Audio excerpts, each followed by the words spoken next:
Notes for newcomers. I separate my own and the audience scores as a simple way of compensating for personal tastes and tendencies I see among well-liked games. 10 to 7 is a recommended game, with 7 being considered engaging enough to be time-passing. 6.5 to 5 could be enjoyed, but has enough faults that could be considered game-ruining for many. This is the realm of not great, but not bad. Below 5 is not a recommended product, as the flaws outweigh the strengths, though there may be niche appeal. Why do I give scores when games have little game breakers that can ruin the appeal to individuals? Because I like to play favorites. I've said before I'm not a gaming historian by any means, but do you know what the original title of this game was? Resident Evil 4. Originally, this game was being designed as a sequel to Code Veronica, with Shinji Mikami as the producer and Hideki Kamiya as the director, the same roles they had when they were making Resident Evil 2. This time around, however, Hideki Kamiya was apparently given more pull than Mikami was. If you've ever seen any of Hideki Kamiya's work, you know that he's more of an action guy than he is a survival horror guy. After Shinji Mikami apparently did not like how far the series was straying from its formula, something apparently he got over with very quickly after this, he requested that the game be changed to a completely new intellectual property, since he still saw potential in the product that they had created so far. Thus, we have Devil May Cry. The reason I brought this relationship up is because I'm probably going to be referring to the Resident Evil games quite a bit, so be prepared. The story is that Dante is a half-demon descendant of this big demon who helped humans, and he basically runs a guns-for-hire service to eventually get the person who killed his mom, whoever that may be. Then one day, a woman by the name of Trish literally drives her motorcycle into his place of business, knocking down the door. She shoots him like crazy, she hits him with her bolts of magic, and then throws her motherfucking motorcycle at him. You know, he no-sells it, acts like it's nothing, because apparently it is to him. And she tells him that the person who killed his mom is somewhere on some remote island. And Dante believes her. Then he goes to the island, and that's where gameplay starts. If there's any relationship to Resident Evil, this is definitely one of them. These cutscenes are so corny, so overacted, so overwritten. In fact, it's actually also one of the worst examples of story clashing with gameplay, because Dante no-sells everything in the cutscenes. But in games, you actually can't take that much damage. But still, these cutscenes are really, really funny just because of how overdone and over cheesy they are. You could not find something more cliched, except again maybe in the Resident Evil games. You could say it adds something, whatever. The controls for this game are actually quite smooth. You press up, it goes up. You go left, it goes left. But the thing is, the camera angles seem to have been kept over from Resident Evil because they're primarily fixed. They do move a bit, but not much, until another jarring, camera change. If I was to compare it to any other camera, it'd probably be from Code Veronica. As for fighting enemies themselves, depending on the weapons you have, the combats can go from anywhere from alright to actually pretty good. Fighting has a really interesting sense of style that helps enforce the idea that you're being awesome by killing these dudes. Dante is one of those characters that actually is just fun to control, because everything he does just has this air that what you're doing is really, really, really awesome, man. It's difficult to describe, but it is one of those cases where the character just feels right to play. That could be quoted out of context, but whatever. However, the combat does have issues. And I'm going to say this now, these issues are actually quite small, because they don't happen as often as you'd think, but a lot of them do start to stack up, so I'm just going to list a lot of ones that I found annoying. Many of the enemies have attacks that can be used off-screen, and even besides those, many can lunge at you from off-camera and catch you by surprise. Also, the first impressions of fighting were actually pretty bad in my opinion, because a lot of the early combat is kind of not satisfying. But as you get a greater and more satisfying array of weapons, the combat greatly improves. Fighting off multiple baddies in a row while taking minimal damage thanks to well-timed dodges and proper balancing of your sword and gunplay is pretty fun with the right enemies and setting.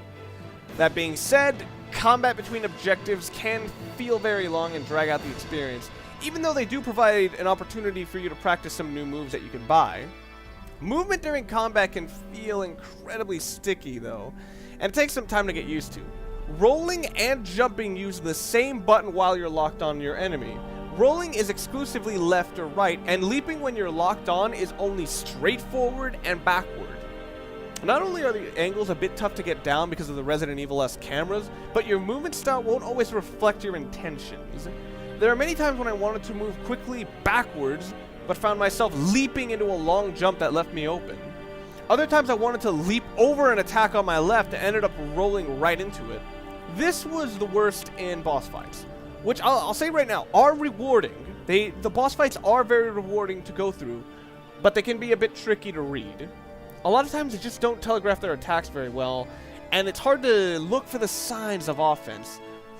But on the plus side, they are never boring in my opinion, which for me is a plus because even when they're frustrating, a lot of times that can mean that they can be very rewarding. Whereas if they're boring, that's the worst, because there's nothing gained out of it. Now this game has kind of strange design in many aspects.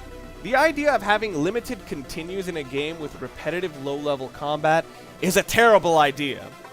This, along with some enemy AI that punishes you for not realizing you can't attack a certain way, can lead to a very unforgiving experience on normal to higher difficulties. On easy mode, this isn't quite a problem, and something that actually is very cool about this game is that sometimes you'll get different bosses or different AI based on what difficulty you're on, which is cool. But at the same time, when you finish an objective, it's not quite as rewarding as it should be because there's actually a ranking system at the end of every mission. And I gotta say, this isn't quite as rewarding as it should be because pretty much your ranking is based on pretty much just time alone, which makes it very pointless at times because that just doesn't reflect skill always. That being said, the missions are really straightforward. A lot of them do kind of reflect Resident Evil-esque logic where you have to get one item to put into an equally sized hole in the wall. But they're usually done very straightforward. They literally tell you at the beginning, get this item. In addition to basically keeping everything simple, it actually does open things up for different playstyles. Should I try to rush into the enemies and just slash them all away with all my knives? Or should I try to play it safe and go the defensive route and just bang my shotgun at them until they go away? Something I like about this game is just the atmosphere of it all. This isn't a Resident Evil game, and even that's not really a good sign in terms of trying to feel scary, but I do like just the aesthetic of it all. It actually kind of creates this nice, unique style where, the dark and danky area actually contrasts very well with the more lighthearted style of our hero, or I guess anti-hero would be more of an accurate word. Again, I think this is another part of why Dante is fun to control, because he actually does stand out around the environment he's in. And I know this is kind of something weird to say, but if you're going to play this game, abuse the Devil Trigger. The Devil Trigger basically increases the strength of all of your attacks, heals you with every strike you land on the opponent, will unlock certain moves that you can only do on Devil Trigger, and I noticed that there are actually some enemies that can only be harmed when you're using the Devil Trigger. This game seems to have been centrally built around the Devil Trigger. Unlike other games which use mechanics like it as just a get-out-of-jam-free card, the combat seems to have been built completely around this. Your trigger actually doesn't overpower you that much, but it still works great as a rushdown attack, and the best method to rebuild it is to act defensively. This is actually a really well thought out mechanic, and it creates its own build-up towards your ass kicking, and it does feel satisfying to use it. In between missions, you can also buy random stuff, and I'm telling you now, invest in Devil Trigger expansions more than health expansions. The Devil Trigger regains much of your health anyway, while also increasing your edge in battle, so it makes more sense to expand your Devil Trigger gauge until the stones get too expensive. Don't even worry about having enough for bosses, since there are plenty of enemies in between bosses, giving you plenty of opportunity to refill your Devil Trigger. Since you always pick up your items before starting a level, getting a game over can actually allow you to experiment with items that you can buy from the store, but it's hard to know ahead of time what's actually good. This game is good in long and lazy playthroughs into easy mode, but it's a bit annoying to recommend to people who want a proper challenge. Even without this game cracking your skull with challenge, it's still enjoyable.